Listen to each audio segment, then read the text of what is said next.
हैं इनका लीडर सबसे ज़्यादा बेगैरत है। अपनी फेक आईडी के पीछे छुप के ये लोग ये काम करते हैं। पाकिस्तान में इंतशार और फसाद फैलाया जाए। लीडर को रिहा करो, नहीं तो हम भूख हड़ताल से मर जाएंगे। और जैसे दूध उबलता है और वो पतीली से निकल जाता है, निज़ाम का असल जो बुनियादी मतलब होता है वो मुआशी निज़ाम होता है। हाल ही में जो नेपाल में आपने देखा जो अपराइजिंग हुई लोगों की, ख़ास तौर से नौजवानों की, जो बाहर निकले, सड़कों पे तोड़ फोड़ हुई और उन्होंने सियासतदानों को कुर्सी तो छोड़ने पे मजबूर किया ही क्या, मुल्क छोड़ने पर भी मजबूर कर दिया। अब उससे पाकिस्तान में कुछ लोग कहने लगे कि जी ऐसा ही पाकिस्तान में भी होना चाहिए, और ख़ास तौर से PTI के लोग। और फिर जब नहीं हुआ तो हिस्ब मामूल उन्होंने फ़ौज को बुरा भला कहना शुरू कर दिया और फिर नौजवानों को गैरत के ताने देने शुरू कर दिए। उस पर मुझे थोड़ी सी हंसी आई कि ये नौजवान जो हैं इनका लीडर सबसे ज़्यादा बेगैरत है, जो अपनी बेटी छोड़ के उसको नहीं मान के भाग गया। और फिर ये ख़ुद जो हैं ये इतने मैं कहूँगी बेगैरत हैं कि ये सिर्फ सोशल मीडिया पे बैठ के बातें करते हैं। बातें क्या करते हैं? बदज़बानी करते हैं, गालियाँ देते हैं, और फिर वो भी मुँह छुपा के, मतलब अपनी फेक आईडी के पीछे छुप के ये लोग ये काम करते हैं। तो ये बेगैरत किसको कहते हैं मुझे तो समझ नहीं आती। लेकिन एट द सेम टाइम हमें पता है कि जैसे इमरान खान नियाज़ी जो है वो दोगला है, मुनाफिक है, इसी तरह उसके चेले भी मुनाफिक हैं और दोगले हैं। इस पूरे एक्सरसाइज से उनका मकसद ये था कि किसी न किसी तरह पाकिस्तान को बुरा करके दिखाया जाए, पाकिस्तान की तज़लील की जाए एक तरह से, और फिर पाकिस्तान में इंतशार और फसाद फैलाया जाए। साथ साथ वो अपनी सियासत चमकाते हैं, हर मौका कोई नहीं छोड़ते जिसमें कि वो पाकिस्तान को नीचा दिखाने की कोशिश ना करें। और फिर मुझे इस बात पे भी हंसी आती है कि जिस लीडर से इतनी मोहब्बत के दावे करते हैं उस लीडर के लिए सिर्फ सोशल मीडिया पे बैठ के बातें करते हैं, कोई बाहर नहीं निकला। किसी ने कम से कम अपने अपने शहरों में भूख हड़ताल की होती, उसको सोशल मीडिया पे प्रमोट किया होता कि हमारे लीडर को रिहा करो, नहीं तो हम भूख हड़ताल से मर जाएंगे। किसी ने अपने आप को आग नहीं लगाई। अगर इतनी मोहब्बत होती है तो फिर तो लोग ऐसे ही करते हैं ना। लेकिन इनमें इतनी ना जान है, ना गैरत है, ना हिम्मत है, ना जुर्रत है, लेकिन बातें बस इनसे कोई करवा ले। बहरहाल तो इस तरह की जो अपराइजिंग्स होती हैं वो आप समझ लें दूध के उबाल की तरह होती हैं। ये नौजवान लोग होते हैं, इनको इमोशनल होते हैं, जज्बाती होते हैं और गुस्से में होते हैं, तो ये बाहर निकलते हैं और जैसे दूध उबलता है और वो पतीली से निकल जाता है और नीचे गिर जाता है और फिर उसके बाद वो फ़ौरन ठंडा हो जाता है और बात ख़त्म हो जाती है। इसी तरह ये तहरीकें भी ऐसी होती हैं। इसको हमने देखा अरब स्प्रिंग में यही हुआ। कितने ही मुल्कों में, मिडल ईस्ट में इस तरह की तहरीकें चली। उन्होंने डिक्टेटर्स को भी डिपोज़ किया, उन्होंने सुल्तान जो उनके बादशाह थे उनको भी तख्त छोड़ने पर मजबूर किया।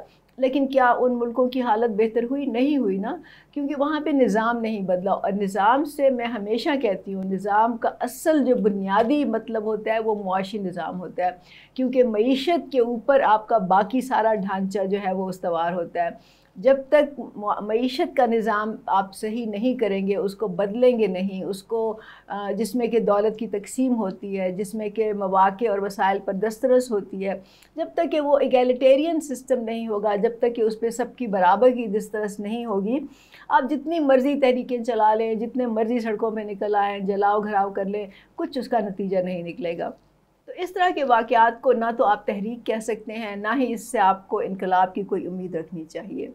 अभी ये मैंने एक्चुअली कुछ जो नेपाल में नौजवान थे, मैंने उनको वीडियोस पे सुना, मतलब यूट्यूब पे आपको मालूम है मीडिया पे सब कुछ मौजूद है आजकल। तो 3-4 यंग लड़के थे, लड़कियां भी थीं, उनको मैंने सुना और उससे मुझे पता चला कि वो जेन्युइनली वो सिंसियरली चाहते हैं कि कुछ तब्दीली होनी चाहिए, लेकिन उनके पास पॉलिटिकल नॉलेज नहीं है, पॉलिटिकल मैच्योरिटी नहीं है, उनके पास कोई आइडियोलॉजी नहीं है। वो बस एक अपने मुखलसाना अंदाज में कहते हैं जी हम मुल्क से करप्शन ख़त्म करना चाहते हैं, हम इस मुल्क को तरक्की की राह पे गामज़न करना चाहते हैं, लेकिन उसके लिए कोई रास्ता नहीं है उनके पास। तो ये बहुत ज़रूरी है, ये मैं यही बताना चाहती हूँ कि अगर पाकिस्तान में लोग कोई मस्बत तब्दीली लेके आना चाहते हैं, अगर वो चाहते हैं कि यहाँ पे आम लोगों के लिए खुशहाली हो, अगर वो चाहते हैं कि चले करप्शन का नारा तो इमरान खान ने लगाया था, हम तो समझते हैं कि करप्शन इसी निज़ाम की पैदावार है, इस निज़ाम का हिस्सा है, और जब तक आप निज़ाम नहीं बदलेंगे करप्शन ख़त्म नहीं हो सकती। तो अगर आप उसको भी देखें तो फिर भी आपको निज़ाम तो बदलना ही पड़ेगा।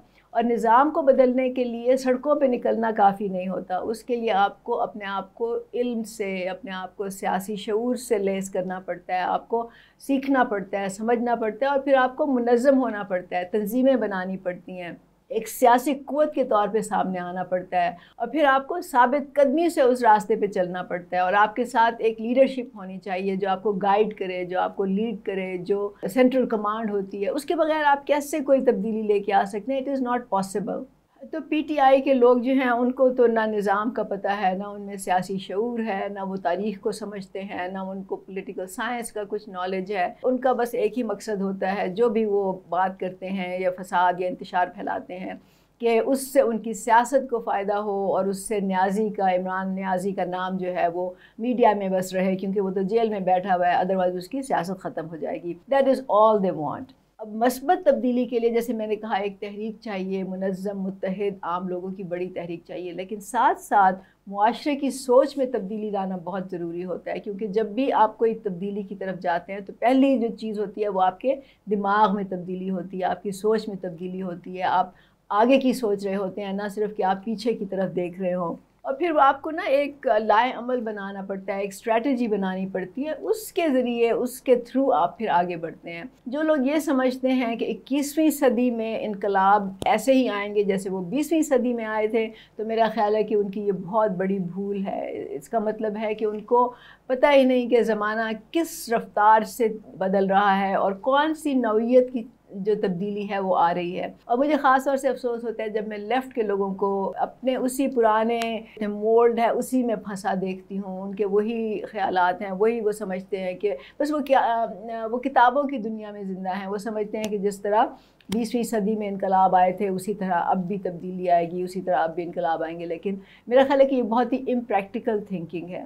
اگر عام لوگوں نے ایک تحریک چلانی ہے جس میں باشعور لوگ ہوں، جس میں وہ ثابت قدمی سے چلیں، نظریہ ہو، لیڈرشپ ہو، سارا کچھ ہو ان کے پاس، تو اس کے لیے آپ کو ایک پلیٹ فارم چاہیے ہوتا ہے۔ میں نے بار بار کہا ہے، جواد صاحب نے بار بار کہا ہے کہ برابری پارٹی اس وقت واحد وہ پارٹی ہے، واحد جماعت ہے، واحد سیاسی جماعت ہے جو کہ آپ کو یہ پلیٹ فارم مہیا کرتی ہے۔ کوئی اور پارٹی آپ کو جگہ دے گی اس چیز کی، نہ وہ آپ کو اپنے آفس میں گھسنے دیں گے، نہ آپ کو وہ کوئی امپورٹنس دیں گے۔ اب تو ساری عمر ان کے کارکن ہی بن کے بیٹھے رہیں گے، اور کارکن بن کے زندہ رہیں گے، اور کارکن بن کے ان کی خدمت کرتے رہیں گے۔ مجھے ہنسی آتی ہے جب پی ٹی آئی کے لوگ اپنے آپ کو کارکن کہتے ہیں، مطلب they don't even have the vision کہ وہ بھی لیڈر بن سکتے ہیں۔ تو ہم تو لوگوں کو یہ ویژن دینا چاہتے ہیں کہ آپ بھی لیڈر بن سکتے ہیں، آپ بھی اس تحریک کو آگے لیڈ کر سکتے ہیں، لیکن ظاہر ہے کہ اس کے لیے کچھ کرائٹیریا ہے جو آپ کو میٹ کرنا ہوگا۔ تو آپ ان باتوں پہ سوچیں، صرف جذبات میں آنا، ایموشنل ہونا، غصہ کرنا،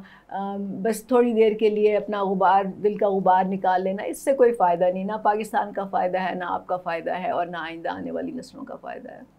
بہت شکریہ۔